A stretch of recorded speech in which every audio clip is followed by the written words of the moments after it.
Ce la faremo, ce la faremo. Bentornati su No Grip. Oggi andremo a intervistare Anna Borella, prima tracciatrice donna in Coppa del Mondo. Noi cercheremo di fargli più domande possibili, ma se avete ancora delle domande scrivetele nei commenti. A dopo.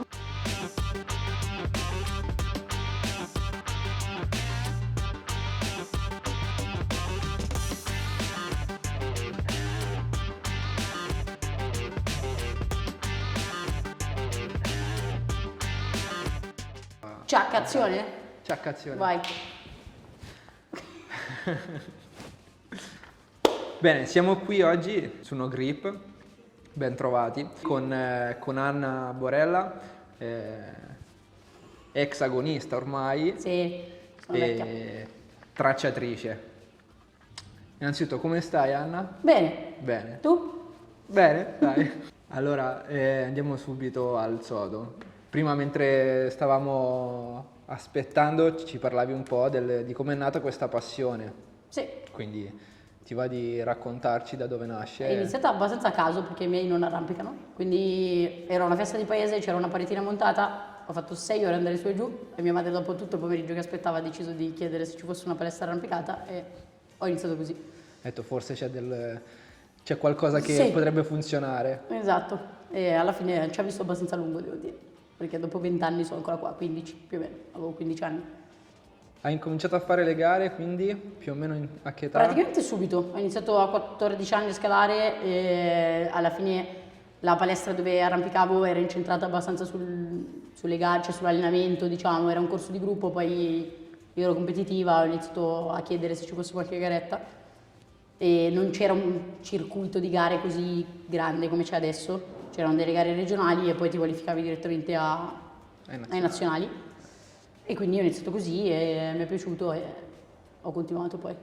Soddisfazione più grande dal punto di vista da agonista? Beh, da agonista direi partecipare alla Coppa del Mondo o ai mondiali, cioè uscire dalle transenne della Red Bull da atleta con la divisa nazionale credo che sia forse la soddisfazione maggiore. Che sensazione è quando scavalchi? È strano perché quando ti stai scaldando ti senti veramente fuori luogo, cioè ti scaldi alla fine con la gente che vedi in finale fino a un anno prima vedevi nello streaming, quindi dici boh, non c'entro niente, però poi alla fine non hai niente da perdere, soprattutto la prima che fai. Certo. Vai. Dai tutto per tutto. Esatto. Finisci la pelle e via. Preferisci scalata indoor o outdoor? Ma è stato un percorso, sicuramente i primi anni scalavo solo indoor perché facendo le gare ti devi allenare per forza in palestra perché fuori non riesci a ritrovare lo stesso stile che trovi in gara o comunque gran parte dell'allenamento lo fai indoor.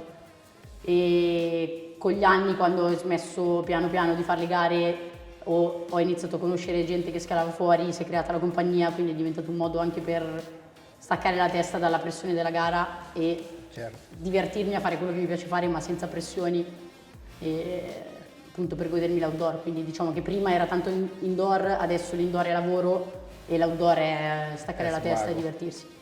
Certo, è un momento per te, diciamo. Sì, poi c'è da trovare un equilibrio, diciamo, perché lavorando in palestra tutta la settimana c'è anche altro oltre all'arrampicata, se vado a scalare tutti i weekend, dopo un po' la motivazione scende. Certo. Però trovando un equilibrio sicuramente preferisco andare fuori a scalare. Cioè se adesso mi dici weekend andiamo in palestra, no. No. Piuttosto facciamo altro. Passiamo un po' alla carriera da tracciatrice. Come è avvenuta la transizione tra agonista e tracciatrice? È nata abbastanza a caso, tra virgolette, cioè ero curiosa di vedere come funzionava il mondo della tracciatura, c'era un corso in palestra dove lavoravo prima, ho fatto il corso di primo livello senza particolari aspettative future sul fatto di diventare tracciatrice o tracciare le gare e piano piano è diventato sempre più parte della mia settimana lavorativa perché ho iniziato tracciando in palestra, poi facendo le gare ero già all'interno del mondo agonistico, diciamo. È nata la possibilità di fare il corso di secondo livello che ti permette di tracciare le gare regionali e fare l'aiuto in Coppa Italia. Ho fatto anche il corso di secondo livello, ho iniziato a entrare nel giro visto che mi piaceva, non c'erano tante donne che lo facevano, quindi comunque era una cosa che mi motivava e basta, dopo 6-7 anni alla fine mi sono trovata a fare principalmente la tracciatrice Sei stata la rispetto- prima donna italiana o ce ne sono state Ma anche ce altre? n'erano cioè ce ne sono state altre, ma non sono particolarmente attive, cioè non hanno proseguito poi nella carriera. Attualmente sono l'unica attiva che traccia gare di livello nazionale. Ok. Più o meno com'è il procedimento, ce l'hai spiegato, no? Quindi Ci sono 3 sei- step, cioè il primo livello in cui ti insegnano come si sale su una scala, si lavora in sicurezza e si traccia un percorso per la sala didattica o commerciale, quindi allenamento e l'aspetto ludico dell'arrampicata. Dal secondo livello inizia a essere più un corso in cui ti spiegano come organizzare il lavoro durante la gara, gestire un team e poi tracciare le gare appunto di livello regionale. E il terzo livello ti permette di tracciare le gare da capo a livello nazionale. Ok. Ti chiediamo questo in modo tale che anche chi non conosce il mondo della tracciatura, no? Sì.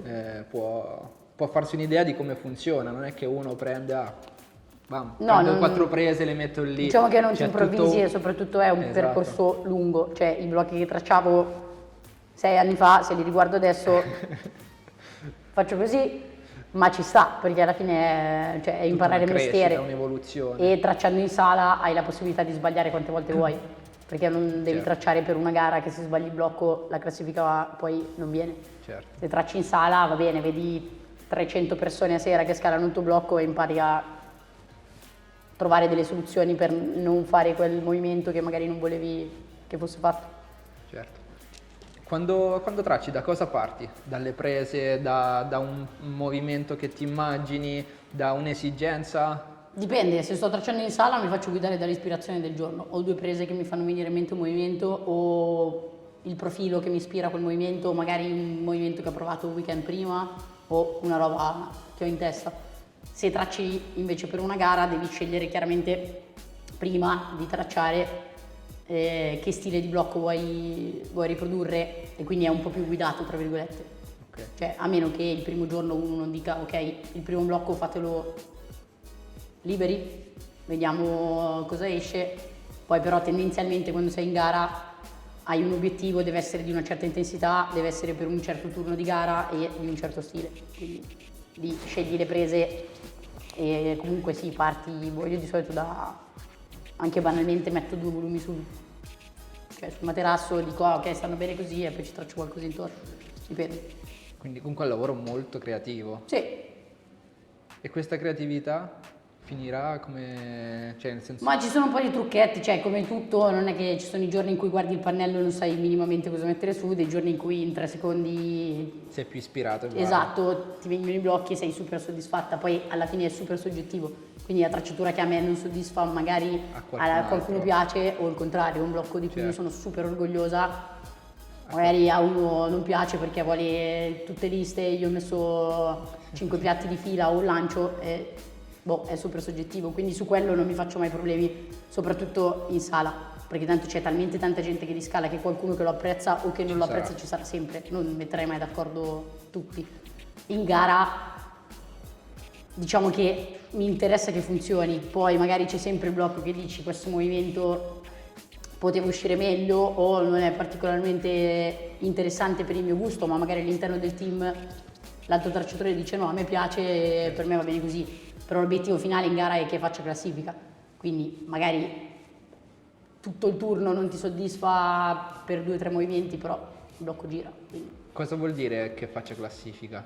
Che è un blocco che fanno tutti i flash o che non fa nessuno, è un blocco inutile ai fini della gara, quindi se è troppo facile o troppo duro non ha senso. E come si fa a trovare questo equilibrio fra il troppo facile e il troppo duro? È il problema di tracciare le gare, cioè la cosa bella e difficile di tracciare le gare. Diciamo che lo fai con l'esperienza, conosci sicuramente il 90% delle volte conosci tutti gli atleti, a meno che tu non sia in campo internazionale, ma anche lì i più forti li conosci, magari non hai mai tracciato per loro, però sai benissimo chi sono più o meno i primi 10. E in Coppa Italia invece, per quanto mi riguarda, ho sempre fatto le gare con loro fino a 3 anni fa, 2 o 3 anni fa, quindi Sai i punti deboli, i punti forti, bene o male, più o meno di chi sì, non è facile capire il proprio stato di forma rispetto a loro perché non faccio le gare da un po', Certo. però comunque mi capita di scalare con loro, vedo qui qualcuno di loro che viene a allenarsi, passa. quindi tendenzialmente ti regoli abbastanza bene e poi soprattutto non sei sempre non è sempre la singola persona a prendere decisioni. Magari su alcune cose sì, e di solito è il capo, ma tendenzialmente ci si confronta sempre in team e i vari membri del team hanno diciamo caratteristiche fisiche diverse e quindi di solito ci si viene incontro così, Certo, poi non si è una scienza compensa esatta. un pochino. Cioè uno fa le sue supposizioni e poi in base a come girano i vari turni magari ti tieni delle alternative per i turni successivi. Certo. Ecco, ci hai parlato già di due aspetti che volevamo approfondire con te, quindi le competizioni internazionali e come è composta una, chiamiamo un'equipe, no? della tracciatura. Partiamo dall'equipe e così poi dopo in fondo ci racconti. Allora, di solito c'è sempre, sono 3 o 4 persone, tipo in Italia 3, internazionali 3/4, in cui uno è il capo e gli altri 3 sono gli aggiunti. Ok. Quindi tendenzialmente si lavora tutti uguali di fatto, cioè tutti tracciano, magari il capo è quello che soprattutto a livello internazionale traccia un filo di meno perché deve tenere le fila Certo, del di gruppo e delle decisioni finali, quindi se io monto un blocco, glielo propongo e siamo indecisi su tenere un piede o non tenerlo, di solito in quel caso entra in gioco il capo. Cioè io mi giro e gli dico cosa vuoi fare Certo. e in quel caso prende diciamo le decisioni sul turno finale, però non è il capo con gli schiavi, diciamo, cioè il lavoro si fa sempre in squadra, semplicemente quando c'è da prendere delle decisioni in cui magari in 3 abbiamo 3 punti di vista diversi, il capo li decide. Certo. E dice ok, mi prendo responsabilità di dire voglio che la gara giri così, voglio fare una gara dura, voglio fare una gara facile, voglio fare una gara in cui premio chi fa i blocchi in meno tentativi, voglio fare una gara in cui premio chi è più forte e quindi faccio 4 Certo. pali. Anche lo stile più Sì. di placca, un po' più di equilibrio. Sì, diciamo che tendenzialmente quasi tutti cercano di riproporre lo stile più vario possibile, non è che Certo. su 5 blocchi, se a me piacciono i blocchi fisici, metto 5 Anche perché compressioni sennò di chi fila. sarà più fisico, Anche perché più non è scalata. corretto secondo me, soprattutto perché quando ho fatto le gare non mi piacevano le gare in cui si premeva troppo un solo stile perché non era Ha vantaggi qualcuno e corretto, svantaggi esatto, cioè qualcun altro. per il mio punto di vista non era corretto. Poi ultimamente non succede, cioè ma non è che fosse una roba palese, però magari che ne so, 4 coordinativi in partenza, se non sono in grado di fare i coordinativi o non sono il mio punto forte, però magari sul fisico sono più forte rispetto ad altri, non ho modo di dimostrarlo perché i 4 movimenti iniziali sono tutti di quello stile. Quelli che poi ti faranno da selezione. Esatto. Però anche lì non è facile tenere le fila. Chi sceglie le prese? Questa è una domanda che... Beh, in una diciamo che il capo competizione. tracciatore prima della gara si informa su il parco prese che è disponibile per fare Quindi la gara. La palestra, diciamo, dove La si palestra va- ospitante o la struttura, e se è una struttura fuori di solito si fa un service con delle prese, in Coppa del Mondo ci sono delle prese che rientrano nel listino, tra virgolette, che si possono utilizzare, che quindi più o meno uno conosce, e ti danno una quantità, quindi il capotracciatore parla con la struttura prima di arrivare e poi sceglie le prese il singolo tracciatore che deve tracciare quel blocco, Ok. in base allo stile che deve riprodurre. Se devo fare una placca di piedi non prendo i volumi che escono 1,5 metri su una placca appoggiata, lì Certo. dipende da poi cosa devi tracciare. Quindi la difficoltà del tracciatore è proprio come assemblare, come codificare la sequenza, perché fondamentalmente sono sempre le stesse le prese e anche chi scala tendenzialmente conosce ormai Beh le sì, però la prese. struttura è sempre diversa e non sono così poche le prese, quindi in realtà le combinazioni sono potenzialmente infinite. Ok. Cioè anche se uno usa sempre la stessa serie di prese, anche qua in sala è 5 anni che abbiamo, magari le prime prese belle sono le stesse da 5 anni, però le monti in maniera diversa, poi nel frattempo hai preso altre prese e quindi sono sempre diversi. Poi magari in una sala commerciale a distanza di 10 anni qualcosa ripeterai sullo stesso profilo, però in gara tendenzialmente non fai mai un movimento uguale all'altro, anche se 2 anni di fila tracci sulla stessa struttura, perché magari nel frattempo è uscita una serie nuova di prese, quindi Una magari gara una volta le usi in diversa. finale, una volta le usi in qualifica. E Un aneddoto nel mondo delle gare? Cosa più strana che ti è successa? boh, ce ne sono veramente tanti e diversi e Quella alcuni più non si possono simpatica. raccontare. Alcune non si possono raccontare. No, boh, Quelle che si possono raccontare. sto pensando, boh, ma alla fine ogni gara è a sé, cioè c'è il team sempre diverso e la cosa bella è che passi 24 ore su 24 con quelle persone che magari durante l'anno, per il resto dell'anno non vedi, quindi si crea un bel mood di solito, cioè la cosa bella a livello nazionale soprattutto che ci conosciamo tutti, quindi Quindi una caratteristica del tracciatore, oltre alla creatività e competenze tecniche arrampicatorie, anche tanta capacità di fare gruppo, sì, fare sicuramente. gruppo. Perché se io non esterno le mie sensazioni sul blocco o sto zitta tutto il tempo, gli altri non possono entrarmi nella testa, capire cosa mi sta passando per la testa, soprattutto perché sì, ci conosciamo, ma ti può capitare di lavorare con una persona che non non conosci tanto. assolutamente o ci hai parlato 3 volte prima.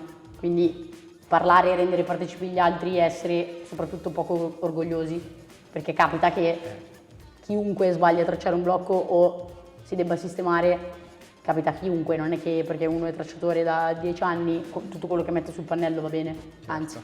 E se già uno è super orgoglioso e inizia a prendersi Poi male diventa perché qualcuno gli difficile. sposta una presa, iniziano a crearsi delle dinamiche un po' non proprio fluide e in gara si ha poco tempo di solito, perché hai 3-4 giorni per tracciare una gara e sono giornate super serrate dalle 8 di mattina alle 8 di sera, quindi tutte queste cose sono cose che ti fanno perdere tempo e alla fine bisogna fare un passo indietro e magari a volte tipo il capo in questo caso è quello che fa un passo indietro e dice ok, prende da parte il team, così non va bene. Certo, vabbè. Però Serve a sì, quello sicuramente il se capo non sei capace di stare in riordinare. gruppo, il tracciatore non è proprio il lavoro che fa per te. E invece quanto è importante il livello di competenze arrampicatorie di un tracciatore? Beh, non è fondamentale, ma fa una buona parte del lavoro. Cioè, non è detto che uno debba per forza essere uno scalatore super forte per essere un buon tracciatore, perché magari può essere bravissimo a gestire il team o avere delle idee pazzesche e magari sul forerunning, poi quindi sul provare i blocchi ha delle carenze, ma se ha sensibilità, ad esempio, quindi capisce quanto è più scarso, tra virgolette, rispetto agli atleti per cui sta tracciando, riesce comunque a riprodurre dei blocchi che girano, però sicuramente se uno ha anche un buon livello arrampicatorio è, diciamo, un pacchetto completo. Se sai lavorare in team, sai mettere delle buone idee sul pannello e sai pure scalare forte, è un valore aggiunto, diciamo, perché comunque fai risparmiare tentativi e pelle a tutto il team. Ti abbiamo chiesto questa intervista fra le tante cose perché sappiamo che a breve andrai a tracciare in Coppa del Mondo. Yes, così pare. Orgogliosa? Se ci arrivo viva, sì. Sì, sì, Contenta? molto bello, sì. Sì, sì. Vediamo come va perché sarà strano capire quanto sono difficili quei blocchi. Cioè, la parte del forerunning sarà sicuramente devastante perché ogni movimento che provi sei al 100% del tuo sforzo e il 90, cioè la metà dei movimenti che provi probabilmente non li fai, cioè devi capire a che distanza mettere le prese, però sarà divertente. Vediamo. Andrai a Cosa tracciare succede? per le donne, per gli uomini? Ma di solito in generale montare sul pannello molto per tutte le categorie, sia maschili che femminili. Poi in Coppa del Mondo non lo so, è la mia prima esperienza, mi dirà il capo cosa fare e vedrò cosa mi chiede di tracciare. Sarà sicuramente difficile se mi chiederà di tracciare un blocco uomini. Diciamo che il livello è abbastanza Sì, però alto dipende e dai riuscire... turni e dipende, cioè magari un blocco di qualifica che deve essere un po' più basic e un po' più da tirare, è una cosa già più facile, tra virgolette, da tracciare. Il blocco di finale, che in realtà comunque non è il turno più duro, perché di solito la semi, il turno più duro mi renderebbe già molto più in ansia, ma sicuramente lavoreremo un po' in gruppetti, un po' in team. Di solito non è mai comunque una sola persona che traccia tutto il blocco, magari si mette sulla prima versione, però poi quello che c'è sul pannello è il lavoro di tutta la squadra. Tu metti l'idea, però chiaramente poi ognuno... Sai già chi saranno i componenti della tua squadra? Sì, siamo in 4, il capo tracciatore è un austriaco, poi ci sarà un inglese, un giapponese e io, più 2 tracciatori italiani dalla federazione, però non so ancora chi siano. Ah, ok. Quindi saremo in teoria 6, poi... Tanti italiani ci saranno? Ci sono io che sono stata selezionata col programma e poi in teoria credo che ogni Coppa del Mondo ci siano 2 tracciatori interni che la federazione ospitante può proporre per fare esperienza o per dare una mano a tracciare, perché comunque c'è un sacco di lavoro dietro, oltre al mettere le prese sul pannello, cioè anche banalmente in gara devi smontare e rimontare 10 blocchi. Certo, già solo in un smontaggio tempo, può essere d'aiuto. esatto. Questa non sarà la prima competizione comunque internazionale a cui parteciperai. No, Forse però è la senior più... sì. Cioè, senior ho tracciato Coppa Europa, ma mai Coppa del Mondo. Giovanile ho tracciato 2 volte il mondiale giovanile e una Coppa Europa giovanile. Quindi sì, non la prima internazionale, però a questo livello sì. Comunque è stato un percorso anche questo per arrivare fino a qui. Sì, sì, perché l'IFSC mi aveva selezionato tramite un programma di scambio in cui le federazioni proponevano vari candidati e siamo stati selezionati in 6. Questo programma dura 3 anni e ogni anno ti fanno fare un'esperienza internazionale diversa. Io l'anno scorso ho fatto i mondiali a Dallas giovanili e quest'anno mi hanno selezionato per Bressanone.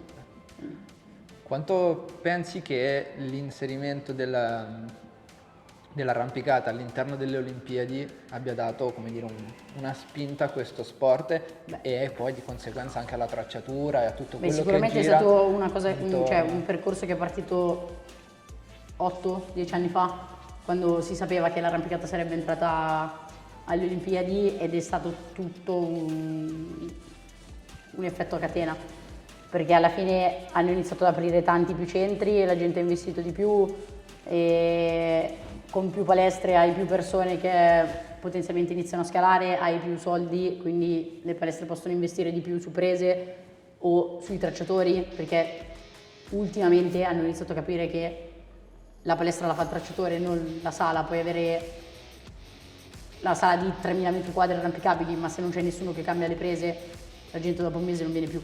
Certo, perché ha bisogno di cose nuove, Quindi, di blocchi nuovi, stimoli nuovi. Esatto, quindi diciamo che è stato tutto un susseguirsi di cose che hanno permesso a noi di lavorare in ambienti sempre più forniti di prese o di struttura e tutto. C'è stato un po' di scambio perché comunque giriamo anche abbastanza tra di noi. E sì, è stato tutto un effetto catena. Sicuramente credo che il fatto che sia passata alle Olimpiadi a livello di visibilità e di soldi che girano banalmente alle federazioni e in generale. Mi sbaglio, ho la sensazione che anche la FASI e la federazione sta investendo molto di più. Sì, è molto più organizzata, cioè semplicemente. Sui corsi di formazione. Esatto, ma anche sulla gestione delle nazionali, perché comunque è tutto anche lì una catena. Se hai più soldi puoi pagare più professionisti, certo, che seguono meglio gli atleti e gli atleti tendenzialmente andranno meglio e quindi avrai più soldi. Stanno uscendo un sacco di accademie, di centri. Che già esistevano come strutture in per sé, ma che la FASI riconosce, quindi è stata una bella spinta. Ah sì, sicuramente. Bene, credo che abbiamo chiesto tutto. Data via liscia come voglio, a posto. No. Bene Anna, per ringraziarti ti diamo la nostra nuova maglietta. Grazie. Che uscirà a breve. Devo fare sneak peek o? Sneak, certo. Unboxing. Oh, durissimo. Barattolo serve per allenarsi, appunto. Esatto, è già. Grazie. Questa è la tua maglietta. Che stile dietro! Col mostro fatto di prese per una tracciatrice. Bello! È la maglietta perfetta. C'è dell'arroganza in questo logo, devo dire. Bello. Abbiamo un fantastico design. Grazie. Grazie Anna. A voi.